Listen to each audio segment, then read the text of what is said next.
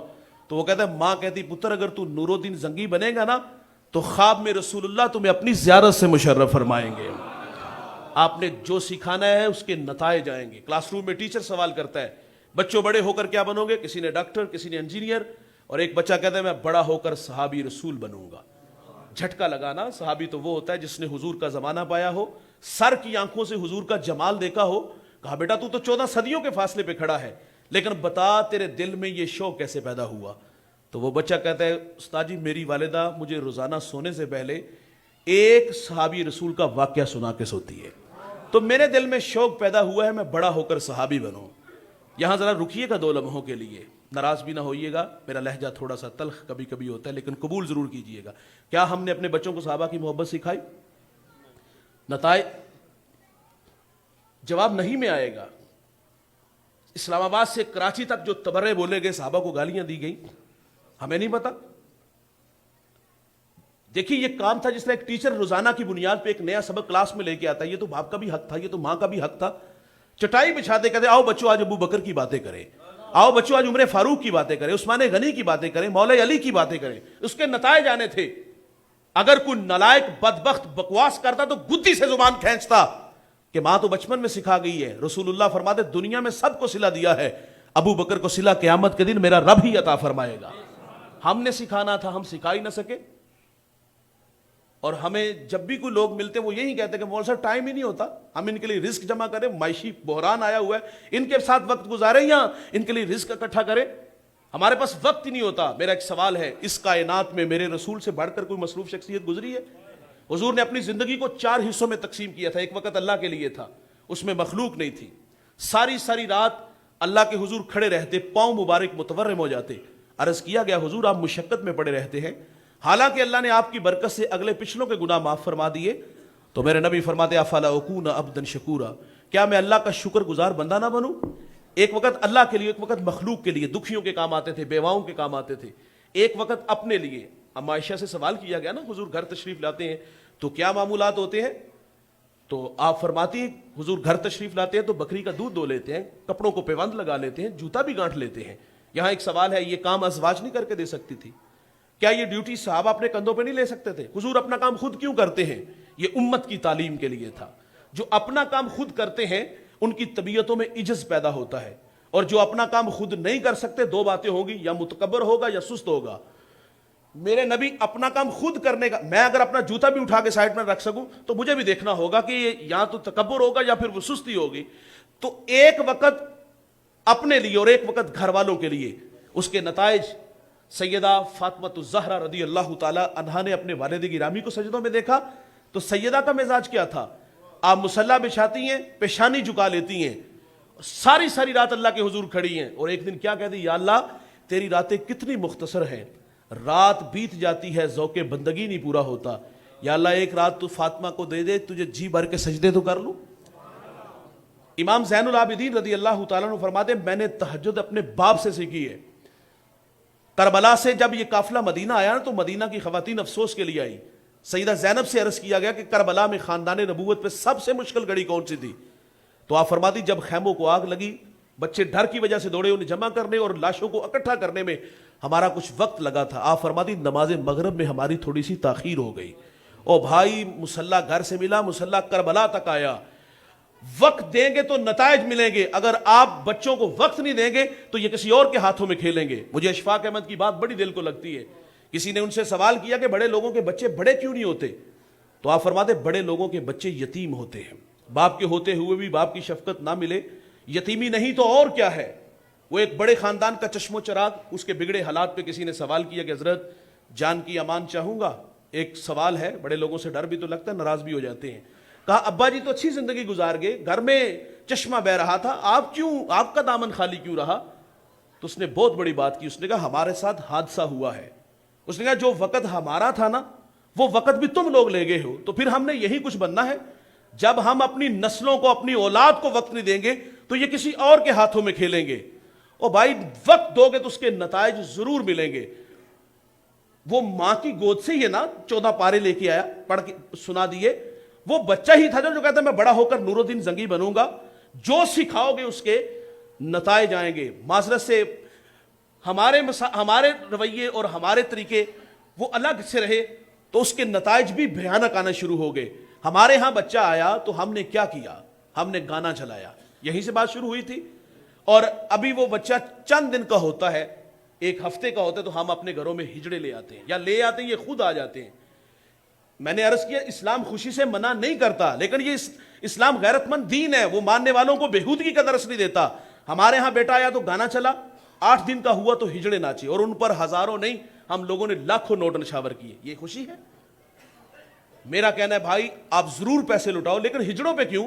دیوار کے متصل تمہارے اپنے ہی غریب بھائی کا گھر ہے، کچی دیواروں سے چیخوں کی آوازیں آتی ہیں، اگر دولت لٹانے کا شوق ہے تو یار اس مجبور بھائی پہ لٹا دو۔ اس بستی میں کتنے ایسے گھر ہوں گے جہاں چراغ نہیں جلتے، کتنے گھر ایسے ہیں، کتنے گھروں میں ایسی بیٹیاں ہیں جو گھروں میں بوڑھی ہو رہی ہیں، ٹی بی کے مرض میں مر رہی ہیں۔ بھائی جہیز کے لیے دینے کے لیے بوڑھے باپ کے پاس سامان نہیں، ہمارا معاشرہ تو ایسی بیٹیوں کو قبول بھی تو نہیں نہ کرتا۔ اگر اللہ نے آپ کو دولت دی ہے، پتر دیا ہے، اس کی خوشی میں پیسہ لٹانا ہے، اور ہمارا کہنا ان بیوہ کی بیٹیوں پہ لٹا دو، اس مزدور کی بیٹیوں پہ لٹا دو۔ یہ کمالیہ کی خبر ہے، نوائے وقت میں خبر چھپی تھی، میری نظروں سے بھی گزری۔ ایک بوڑھا اپنی بیٹی کو تعلیم کی دولت سے آراستہ کرتا ہے، بالغہ ہوئی، ایک رشتہ ملا، ادھر سے بارات آ رہی، ادھر بیٹی والے تیاریوں میں تھے، ہمسائیگی میں سے کسی نے شرارت کی، دعا کیا کرو اللہ کسی کو شرارتی ہمسایہ نہ دے۔ اس نے کال کر کے کہا جس کے گھر آ رہے وہ اپنی بیٹی کو چند جوڑوں کے سوا کچھ بھی نہیں دے سکتا۔ بارات وہیں سے واپس چلی گئی۔ بتائیے گا جو کچوکے اور زخم اس بیٹی کے دل پہ لگے اس کا مداوع کس نے کرنا تھا؟ اس بوڑھے باپ کی قبر نہیں ٹوٹ گئی؟ چاندی اتر آئی بیٹیوں کے بالوں میں۔ مفلس کو پھر امید ہے کہ بارات آئے گی، اور کتاب زیست کا ایک اور باب بیت گیا، جہیز بن نہ سکا اور شباب بیت گیا۔ ہم کہتے ہیں اللہ نے آپ کو دولت سے نوازا ہے تو یار ان مجبوروں پہ لٹا دو، ان دکھیوں پہ لٹا دو، ان بیواؤں پہ لٹا دو۔ اللہ نے دولت دی ہے تو دولت دینی تو ہجڑوں پہ کیوں لٹاتے ہیں یار؟ وہ کیا کسی شاعر نے کہا تھا کہ دیکھا ہے میں نے شہر میں کوڑے کے ڈھیر پر 2 بچے لڑ رہے تھے فقط ایک بیر پر، فصلوں کو کاٹتے کچھ ٹوٹی چوڑیاں، کچھ بک گئی ہیں دوستو گندم کے سیر پر، اور گندم امیر شہر کی ہوتی رہی خراب، بیٹی مگر غریب کی فاقوں سے مر گئی۔ اور محسن نقوی کہتا ہے محسن یہ غریب لوگ بھی تنکوں کا ڈھیر ہوا کرتے ہیں، کبھی پانی میں بہ گئے کبھی ملبے میں دب گئے۔ اور یہاں لٹاؤ بھائی، اسلام خوشی سے منع نہیں کرتا۔ میں نے مثال سے عرض کیا بیٹا آیا تو گانا چلا، 8 دن کا ہوا تو ہجڑے ناچے۔ اچھا وہی بیٹا جب بالغ ہوا، شادی کے قابل ہوا، اس موقع پر ہم نے کیا کیا؟ ہمارا ہمسایہ ملک ہندوستان، یہاں سے ساری رسومات لی، ڈھولک کی تھاپ پہ ماں بہن بیٹیاں بھنگڑے ڈال دی۔ کیا یہ خوشی ہے؟ نکاح کا مقصد تو برائی کیا کہ بند باندھنا تھا، اور برکت والا نکاح اسے کہا جس میں خرچ کم ہو، اور ہمارا مزاج کیا کہ شریکاں دا لال ہوئے تھے اپنا پٹ کے لال کر لو۔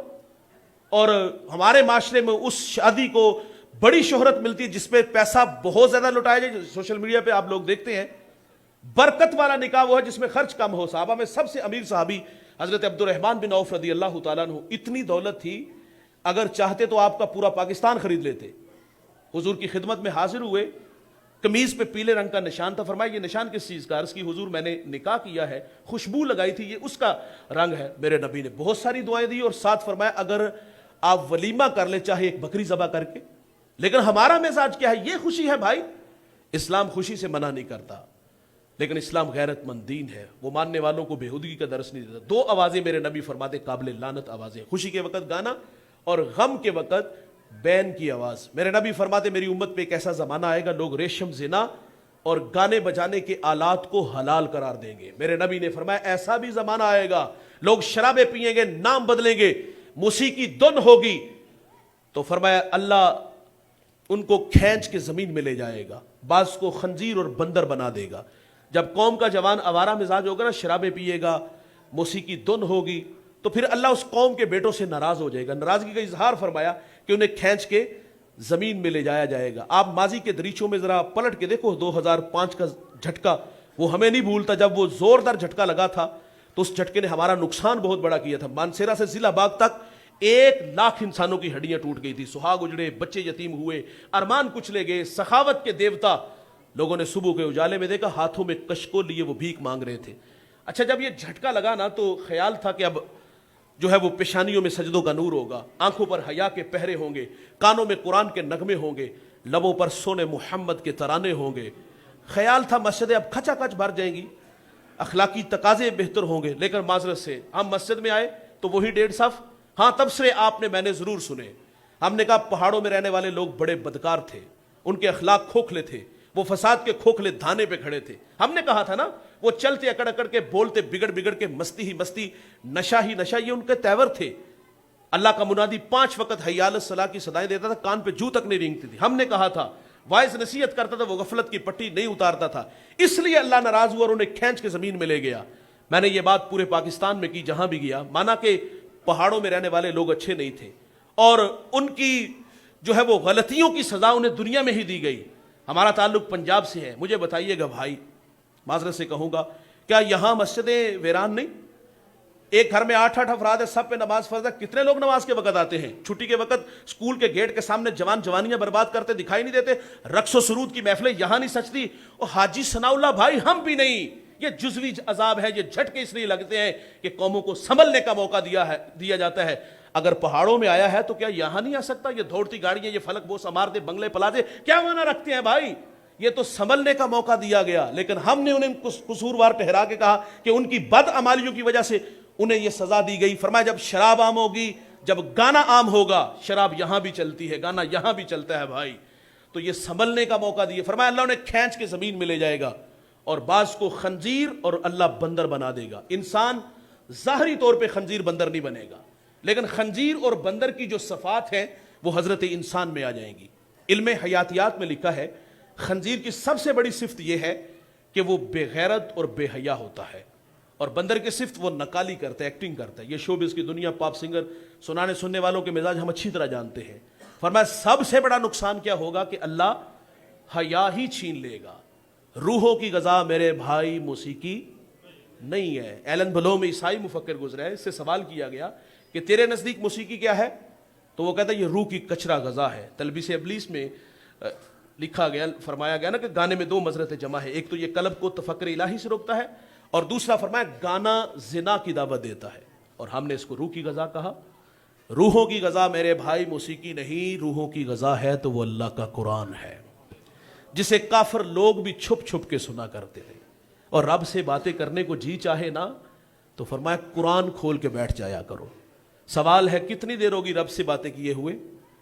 ہاں ایک دھندلا سا نقشہ میرے اور آپ کے پاس ضرور ہے. ہمیں وہ اپنے بچپن کے حسین لمحات یاد آتے ہیں.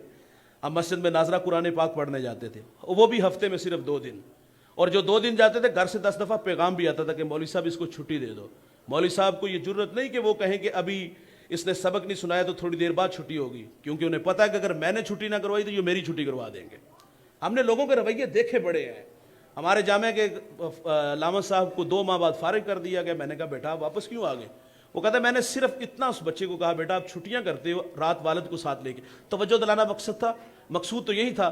رات ان کے بزرگ آئے اور وہ بڑے جذباتی تھے. وہ کہتے ہیں مولوی تیرے پیو دی مسجد ہے؟ اس میں کوئی شک نہیں بھائی, ہمارے باپ کی نہیں مسجد. اگر مولوی کے باپ کی مسجد نہیں تو پھر جو لوگ نماز پڑھنے ہیں تو ان کے باپ کی بھی مسجد ہے, وہ تو اللہ کا گھر ہے. لیکن ہماری اجارہ داری چلتی ہی مسجد مدرسے میں ہے. تو خیر یہ رویے ہم نے دیکھے ہیں لوگوں کے.